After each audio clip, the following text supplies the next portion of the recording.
Having accounts isn't the same as having a plan.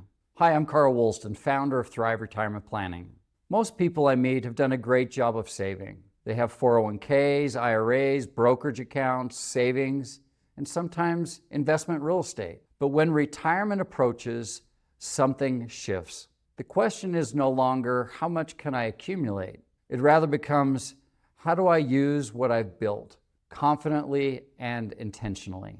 That's where our philosophy comes in. We call it give every asset a job. See, in retirement, money must do different things. Some assets are meant to provide income. Other assets are designed to manage risk. Some are positioned for long-term growth.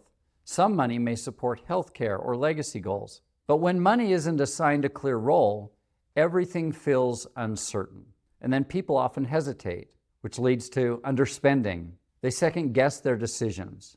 Clarity completely changes that. When every asset has a defined purpose, decisions become simpler.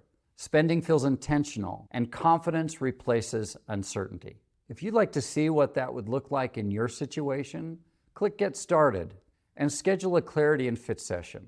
We'll determine whether giving every asset a job makes sense for you.